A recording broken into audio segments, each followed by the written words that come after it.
I know saying this out loud probably gives away my score or gives away my opinion of the show entirely right out the gate, but I still feel like this needs to be said out loud. Ladies and gentlemen, the streak is over! It is finally over, and oh my god, I am so happy. There is finally something on Netflix that's worth watching for a change. Maybe I should just stick to original series instead of the movies, because that seems to be the problem I've been facing lately. I'll be the first to admit that I haven't finished the show just yet as of this recording. I am currently up to episode 8. 8? 8? There are 10 episodes in the show, but the fact that I even made it to episode 8 is a ringing endorsement, because I generally stick to with a show for review purposes all the way up to episode 3, and if it holds my attention, I keep going. If I just can't see my way past episode 3, then we stop. And there have been shows where I did see my way past episode 3, but I ultimately didn't like what I saw by the time it got to the end, and in this case, this is not what happened. What show am I talking about, you might be asking at this point? It's a little ditty by the name of Cursed. It's kind of funny because of all the ways the show was described, the one that stood out the most was a feminist take on the King Arthur mythos, and oh dear God, that was a really big red flag right out the gate, because I have a feeling we are going to be getting one of those stories. You know what I'm talking about.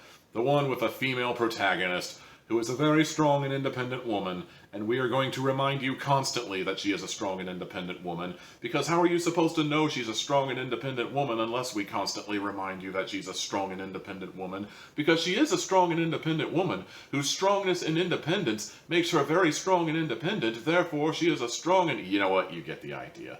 And yeah, I know I borrowed that one from I Hate Everything, but, you know, if it's true, it's true. Fortunately, I never felt this at any point during the run of the show, at least the run I've seen so far, which is about 80%, but unless there's some really radical nonsense that happens on episode 10 guaranteed to piss off the universe, I don't think that's really going to be a problem.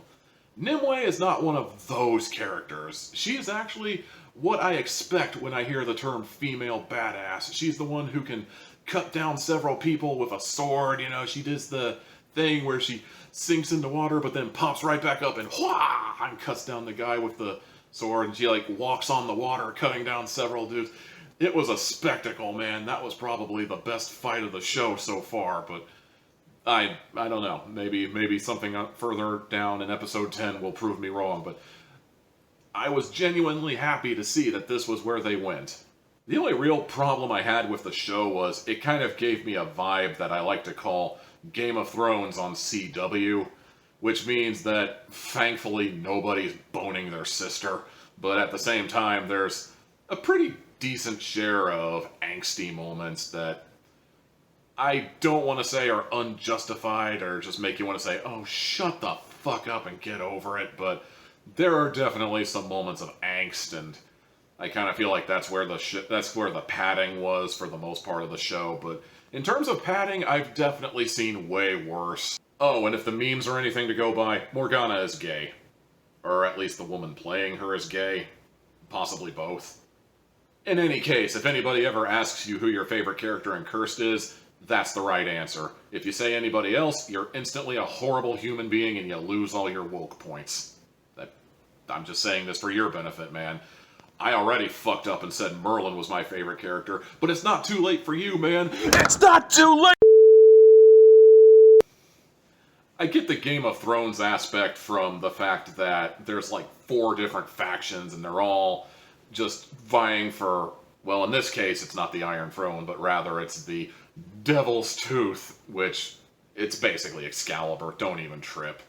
But there's like 4 different factions going for it, you know, there's King Arthur, there's Nimue herself, there's the Red Paladins being led by Father Cardin, I believe his name was. And boy, you want to talk about a villain who is like the exact opposite of subtle. I mean, it works for what they're trying to do. I mean, they're not trying to be subtle. They're not trying to make him like the outright... They're not trying to make him like the master manipulator hiding in the shadows. It's pretty obvious he's the mid-boss at absolute toughest. But at the same time, it's like, yeah. What's the opposite of subtle? I mean, I want to say Dragon Ball Z, but I don't think I've used that joke too often. Overall, I really enjoyed this show, and God help me, I am finally giving something on Netflix a high score. 3 hats out of 4 to be specific.